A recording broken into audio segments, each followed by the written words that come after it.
श्रवण कर रहे थे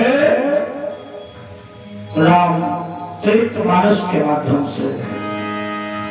अभी तक आप लोग त्रेता के दर्शन कर रहे थे, लेकिन आओ जो लोग मथुरा वृंदावन गए हैं, नंदगांव बरसाना राधा रंगीली महल प्रेम जो मंदिर निधिवन जो गए हैं, यही बैठे बैठे अपने मन को सीधे वृंदावन ले चले, आप लोगों को दर्शन मिलेंगे।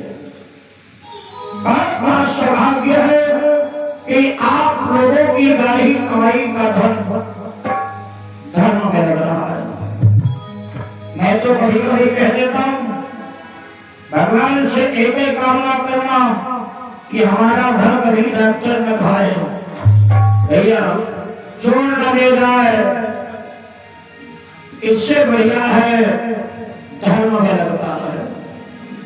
भाई माता लक्ष्मी के 4 पुत्र हैं, सबसे बड़ा पुत्र है धर्म। जिस नगर में, जिस क्षेत्र में और जिस घर में धर्म का सम्मान होता है, वहां पर 3 लोगों का प्रवेश वर्जित है। और जहां भैया अपमान होता है धर्म का, आप लोगों ने देखा होगा, धर्म तो बहुत बड़ा है, लेकिन धन भोग नहीं सकते हो। पहले जब धन को पवित्र करोगे तो हित भोगने के लिए गिनोगे।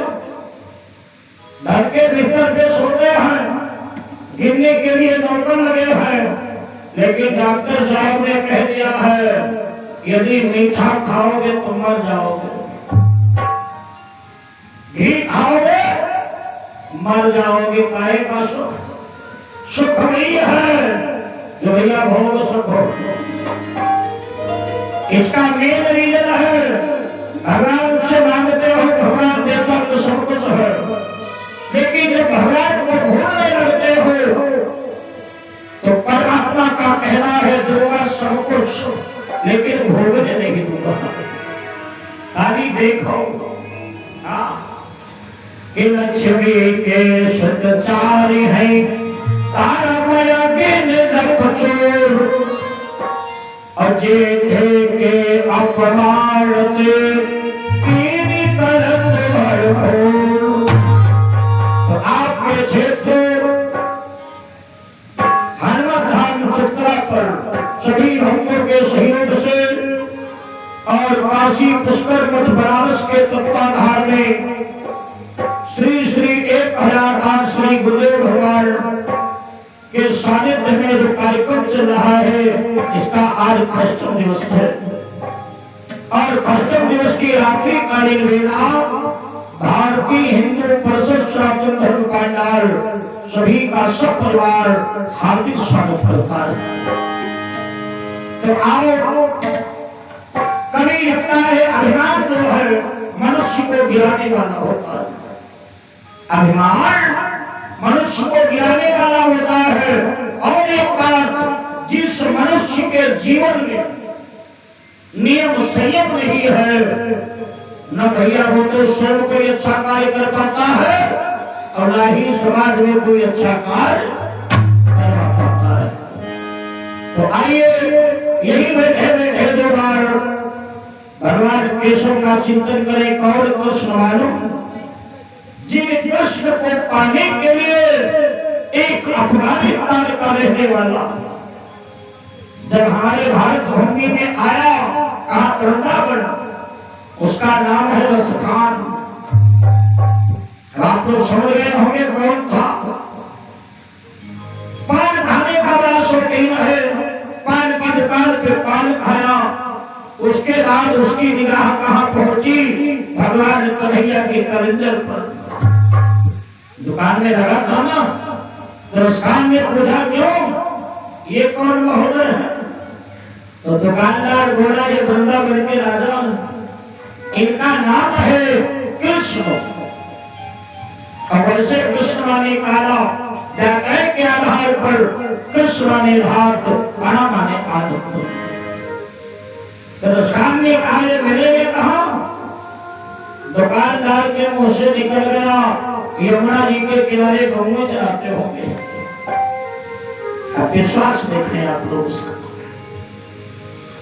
पुरस्कार ने प्रतिज्ञा की, अरे कृष्ण अगर हमें नहीं मिलोगे तो मैं तुम्हारी वृंदावन भूमि को, भारत की धरा को बदनाम कर डालूंगा, इतिहास गवाही देगा। पता लगाने लगा कि ये है कहाँ। पता लगाते लगाते कई दिन बीत गए। अरे भगवान के खेत की मूली है तो मिल जाए। जब नहीं मिले तो उसका ने संकल्प लिया और एक बहुत बड़ा पत्थर उठाया, अपने शीश पर रखा, मैया यमुना जी के जल में प्रवेश कर गया। बोला कृष्ण जब तक दर्शन नहीं दोगे ना मैं जल पीऊंगा और ना मैं अन्न खाऊंगा। एक दिन बीत गया, 2 दिन बीत गए, 3 दिन बीत गए और जहां 7वां दिन आया पुरस्कार अधिकारी मार कर गया। अरे कृष्ण क्या मैं इतना बड़ा पापी हूं जो आप मुझे दर्शन नहीं दोगे? ठीक है कोई बात नहीं, हमें प्राण त्यागने जा रहा हूं। और जहां रुस्तान ने प्राण त्यागने का विचार बनाया, बड़ी मधुर मधुर आवाज आने लगी। चराहे का भेष बनाए हुए भगवान कृष्ण कौवे चढ़ाते हुए यमुना जी के किनारे पर हो गए। प्रेम से बोले गोविंद भगवान की। और मुस्कान से बोले मुस्कान यमुना से बाहर निकल। अरे मेरी भारत भूमि को बदनाम करने आया है। तो मुस्कान ने पूछा तुम हो कौन? भगवान ने कहा जिसके लिए तुम मरने जा रहा है मैं वही हूं। मुस्कान बोला मैं नहीं मानूंगा। अगर आप कृष्ण हो तो जैसे कैलेंडर में छपे थे वैसे हमें दर्शन दो। ऐसे बंधु भगवान ने दर्शन दिया और दर्शन पा करके पुरस्कार जीवन में भारत छोड़ करके अफगानिस्तान वापस नहीं गया। बड़े अच्छे पद लिखे हैं। तो आइए उन्हीं का 2 बार कीर्तन बोले बड़ी मस्ती में फिर डायरेक्ट कथा में प्रवेश किया जाए। श्री राधे गोविंदा मन भजने हरि का प्यारा नाम है।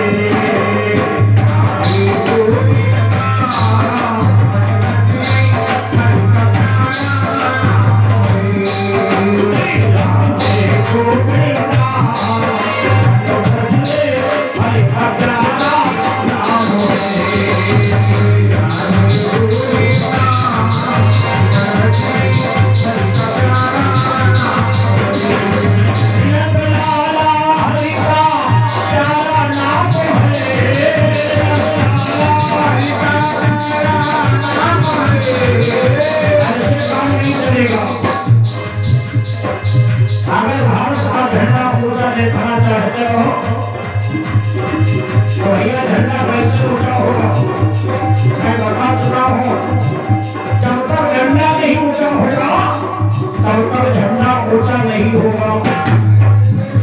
और झंडा क्या है? हमारे आपके हाथ, आपने हाथ उठा करके खड़ी हो। अरे काहे के शर्म? हमारे गुरु जी कहा करते थे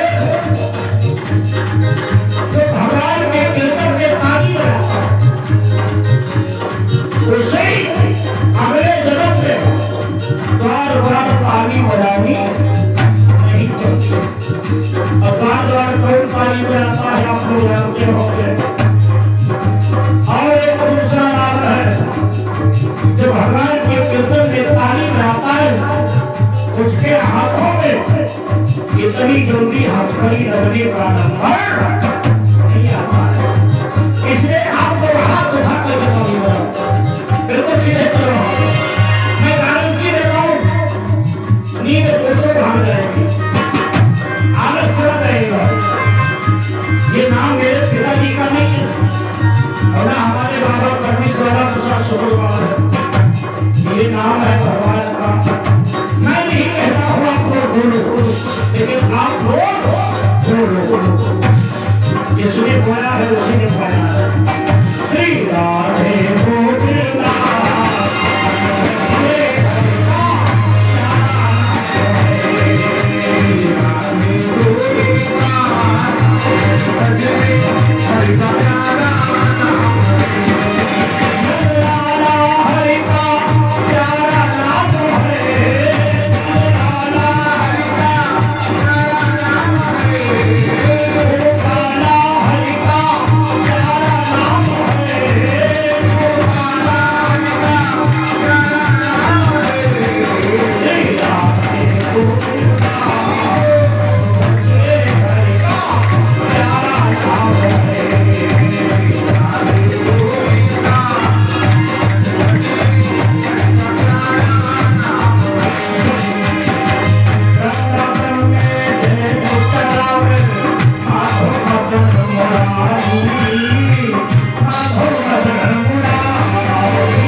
कि भागवत एक पोथी नहीं है, भागवत एक पुराण नहीं है, भागवत भगवान का माया अंग है।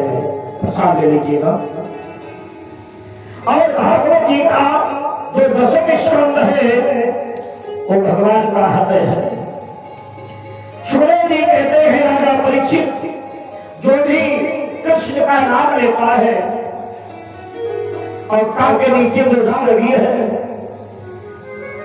उसी कांटे में ये बाल्टी रूपी शरीर फंस करके भवसागर पार हो जाता है। और जो राधा का नाम लेता है उसे रौरव राम के नरक में जाना नहीं पड़ता है। रौरव नरक कौन है मालूम? बड़े विषैले विषैले जीव रहते हैं उसमें। जब प्राणी जाता है तो उसे काटते हैं, मान छोड़ते हैं। इसलिए जब भी सो के रागो तो जय श्री राधा रौरव नाम के नरक में नहीं जाना पड़ेगा। तो आइए ध्यान दीजिए। सुखदेव जी कहते हैं मथुरा नगरी का प्रथम राजा कौन था? जिनका नाम है राजा आहुक। राजा आहुक के दो पुत्र हैं। बड़ी का नाम है उग्रसेन और छोटे पुत्र का नाम है देवक। तो पहले का नियम था जो बड़ा बेटा होता था उसी को राजा बनाया जाता था। तो मथुरा नगरी के राजा उग्रसेन बनाए गए जिनकी अर्धांगिनी का नाम है सती पवन रेखा। और सती देखो 4 प्रकार की है। धर्म मंच पर जो भी आता है माताओं का ही पक्ष लेता है। एक ही धर्म एक व्रत देगा। विचार कीजिएगा, अगर माताओं के लिए एक धर्म है तो क्या भैया पुरुषों के लिए 2-4 धर्म है? विचार करो ना। अगर माताओं का एक धर्म है तो पुरुषों का भी एक ही धर्म है। अगर वो धर्म लागू कर दिया जाए, पुरुष वर्ग अपना ले, तो मैं गारंटी देता हूं हाई कोर्ट में ताला लग जाएगा, कचहरी में भैया ताला बंद हो जाएगा, थाना पुलिस और पुलिस चौकी की आवश्यकता नहीं पड़ेगी। वो धर्म कौन है मालूम? कि जननी सब जानहि पर नारी और धन परार पिसते पिस भाई। अगर पराई नारी को मां की निगाह से देखा जाए तो बोलो क्या 7-6 का मुकदमा लगेगा? भैया थाने जाना पड़ेगा, नहीं जाना पड़ेगा ना। और पराए धन को यदि बिस्किट समान समझा जाए तो क्या कोर्ट जाने की आवश्यकता है? बोलो, तालाक हो जाएगा ना। धारा पराव विषते विष भाई। ये अपना के लिए हो तब माताओं के ऊपर लागू होता है कि एक ही घर एक बनेगा, काय बचन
हम आपसे कहते हैं बैंगन मत खाना भैया, और हम बाजार से बैंगन लाते हैं, बोलो क्या बात का प्रभाव पड़ेगा? क्यों भाई? हम आप लोगों से कहें गुड़ मत खाना, शुगर हो जाएगा, और हम चुराए के गुड़ खाएं, बोलो लाभ होगा? तो पहले जब हम सुधरेंगे तब ये युग सुधरेगा। राजा हुसैन जो है बड़े धर्मात्मा राजा हैं, इनकी रानी पूर्ण सती है, और माताओं के लिए किसी देवता की पूजा नहीं बताई गई है। ध्यान दीजिए, इनके लिए जो कुछ है सब पति है। माताओं की एक ही तपस्या है, पति की सेवा करना, गुरु की सेवा करना और माता पिता की सेवा करना। तो सती गुरु देखा वास्तव में सती है। एक भैया होती है फूहर सती, हालांकि हमारे जिला सीतापुर, हरदोई, लखीमपुर, उन्नाव, कानपुर कोई नहीं है। ये बात मैं बाहर की बता रहा हूँ। यहाँ पर सब सती से लोचना, सती अनुसुईया, सती नर्मदा, सती गुहला। फूहर सती कौन है मालूम? जब सोए गिरे दिन के 12 बजे जाकर, ना खुल्ला ना मंजन, व्यक्ति ना हो, आखिर में हर निर्भर रखो। जबकि हकीकत में बताया गया है बिना स्नान किए कभी भोजन नहीं बनाना चाहिए, और ना भैया चाय बनानी चाहिए। क्यों? भगवान का भोग लगता है। जब तक आप लोग खाना खाते रहोगे कल्याण होने वाला नहीं है, भोजन करते रहोगे कल्याण होने वाला नहीं है। और आप लोग सोचते होगे खाना न खाए भोजन न करें फिर तो आइए ध्यान देना, जब माताएं भोजन बनाती है तो सबसे पहली रोटी किसकी होती है? बोलो, गाय की। और सबसे बाद की रोटी कुत्ते की। ये दोनों रोटी निकाल दो, जो भी बना हो, उसके बाद थाली में भोजन परोसो, तुलसा के तर डालो। मन जो नहीं आता है कोई बात नहीं है, भगवान भाव का भूखा है, प्रेम से जल से आचमन करा दो। अब विचार करो, जिस चीज में भगवान का भोग लग जाता है वो क्या बन जाता है? प्रसाद। जब तक हमारा प्रसाद खाते रहेंगे तब तक बुद्धि खराब नहीं होगी। और एक नियम बना लो आता हूं, शाम के झूठे बर्तन कभी मत छोड़ो, क्योंकि ब्रह्म मुहूर्त वेला में भगवान का राउंड लगता है। और तुमने आग में नहीं बुहारा, बर्तन गंदे पड़े कुत्ता चाट रहे, माछी अलग भी निकल रही, बोलो क्या घर में बरकत होगी? ये नियम एक साल तक अपना के देख लो, कितनी बड़ी गरीबी क्यों न हो, धीरे धीरे गरीबी भाग जाएगी। और एक नियम इस कथा से बड़ी शिक्षा मिलती है कि जब भी नारी परदेश जाए, माताओं कभी अकेले मत जाओ, या तो पति के साथ जाओ या बेटे के साथ जाओ। कहने का मतलब अकेले जाना नहीं चाहिए। और दूसरी बात, अगर कभी परदेश जाना है तो ज्यादा श्रृंगार मत करो। श्रृंगार करना है अपने घर में करो, पति देखेगा, प्रसन्न होगा, आशीर्वाद मिलेगा। एक दिन सभी पुनः देखा, बोली स्वामी राजा गुस्से धर्मात्मा तो बहुत है, लेकिन 3 सुख मात्र है इनके पास। शरीर सुंदर है, धन की कोई कमी नहीं है, सती अर्धांगिनी नारी है, लेकिन एक पुत्र नहीं है। सबसे बड़ा दुख है, धन कितना भरा हो कि नाही धन एक भवनवा सोने लागई, भवनवा सोने लागई हो, राम नाही घर एक ललनवा, खर्च कौन करी हई हो, राम नाही घर एक ललनवा, खर्च कौन करी हई हो।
इच्छा है बगीचे में टहलने।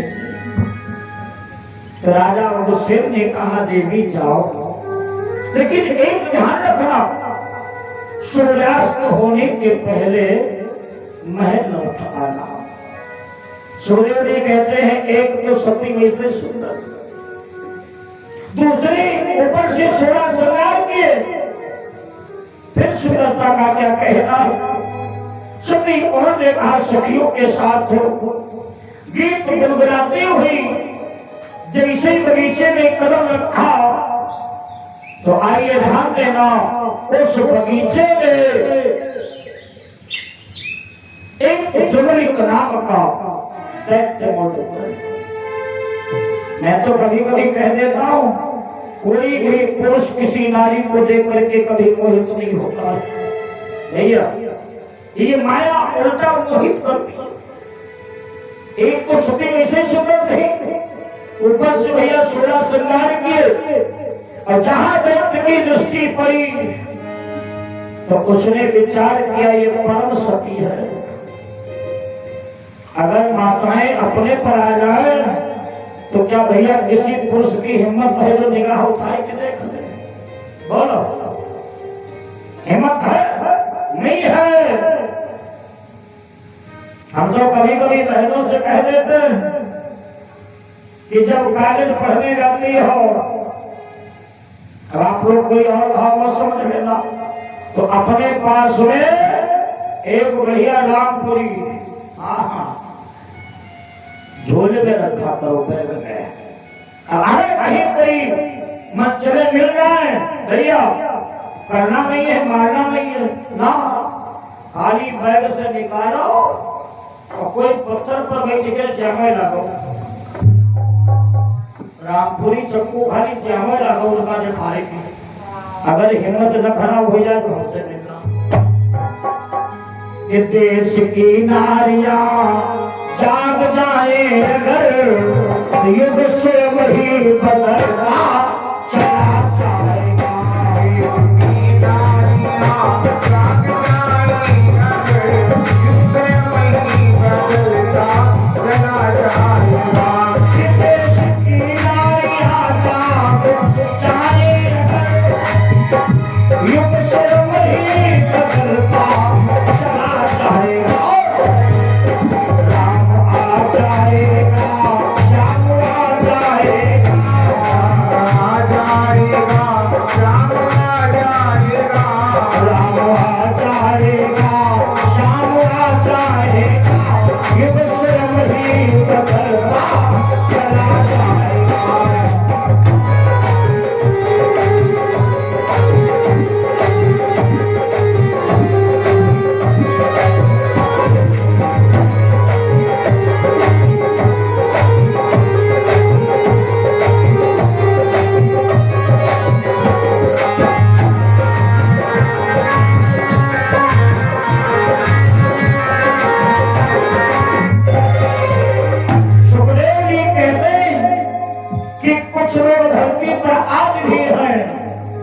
जो भैया उनके जिंदा रहते हुए तुम उन्हें टच नहीं कर सकते हो। मालूम कर के हरे मोक्ष भुजंगमणि के माने शेर, अगर शेर जिंदा बैठा हो और कोई सोचे कि इसकी मूछ का हम बाल निकालना है, बोलो निकालने देगा। अब काला नाग भैया बलिधारी जिंदा बैठा हो और सोचो कि हम मरी छीन लें, क्या छीन पाओगे? न छीनेगा। इसी प्रकार से सती नारी के हरि मोक्ष भुजंगमणि पतिव्रता को गात और सोम चंडाल धन हाथ। सती और देखा को जैसे दैत्य देखा तो माया फैलाई, तो जैसे माया फैलाई समय बड़ा सुंदर था। अचानक मेघ घबराने लगे, बिजली चमकने लगी और 3 प्रकार की हवाएं चलने कहने लगी मालूम कौन कि चली सुहावने के बेटे बयारी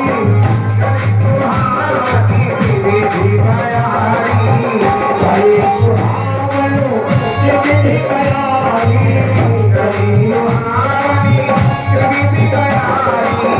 नानक सारों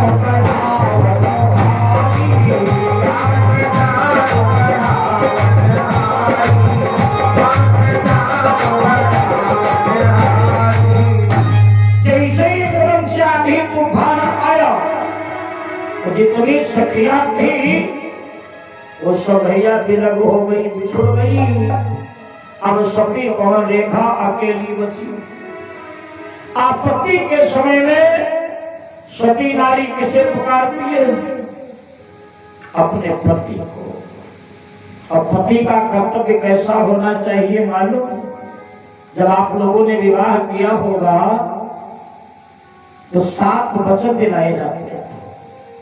जब पति मांग में सिंदूर भरता है तो वचन देता है कि तुम्हारी रक्षा करने के लिए, जैसा ये लाल सिंदूर है, भले हमको ऐसा रक्त बहाना पड़ जाए लेकिन मैं तुम्हारे शरीर पे आंच नहीं आने दूंगा। अब ऐसा कब भैया संभव है? जब पति बलवान होगा तब। अभी बिलौटा भागा, अपना कुठनी पहले घुसे बैठे। बोलो क्या संभव हो पाएगा? सती रेखा ने अपने पति को पुकारा। एक बात और बता दो, इन माताओं के इतना कोई हिम्मत ही नहीं है भैया, नाराज मत होना। और समय बढ़ने पर इनसे ज्यादा कोई डरपोक नहीं है। मैं नहीं कहता हूं, गोस्वामी बाबा ने लिखा है कि साहस आलो चपलता माया अभय अविवेक असोच अदाया।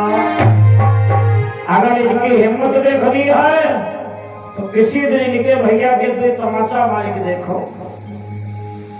खुदा जाने हम की हिम्मत है, साक्षात काली का स्वरूप। सती रेखा ने पति को पुकारा, तो जैसे पति को पुकारा दैत्य कोई साधारण नहीं है बंधुओं, परम विद्वान है, सिद्ध योगी है।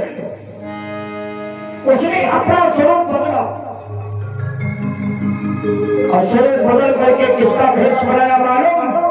उपसेन का। उपसेन का भेष बना करके सती रेखा के समीप पहुंच गया। और आपत्ति के समय बुद्धि भी नहीं काम करती। सती रेखा अपने पति को पहचान नहीं पाई, दौड़ करके पहुंच गई। स्वामी, अगर आज आप न आ जाते तो मेरा क्या हाल होता? दैत्य ने कहा परेशान न हो, मेरे रहते हुए तुम्हें कोई छोड़ तक नहीं सकता है। लेकिन देवी आज बड़ा सुंदर समय है, सुनहरा अवसर है। देखो दैत्य ने अपना भाव प्रकट कर दिया। दैत्य बोला मेरी इच्छा है विहार करने की। तो सती रेखा ने धीमी आवाज में कहा स्वामी मैं तो आपकी सेविका हूं। तो दैत्य ने कहा ये जंगल है, बसर माने आदमी, भाई हो सकता किसी तरफ से आ जाए। सुखदेव भी कहते हैं आज भूखे से दैत्य ने जैसे रेखा का सती को नष्ट किया। तो सुखदेव जी ने कहा राजा परीक्षित, हर नारी को अपने पति की पहचान है। ध्यान लीजिएगा, चाहे वो जितने समय पहुंचे घर, नारी जान जाती है मेरा पति है। और जहां समय नष्ट हुआ तो सती रेखा ने कहा आप मेरे पति नहीं हो सकते, बोलो कौन हो, नहीं तो मैं तुम्हें भस्म कर दूंगी। जैसे कहा भस्म कर दूंगी तो दैत्य अपने भेष में आ गया। तो जहां सभी को रेखा ने देखा, बोलो अब पछताए हो तो क्या, जब चिड़िया चुग गई खेत। दैत्य ने कहा देवी परेशान न हो, ये मेरा जो पुत्र होगा बहुत बलवान होगा,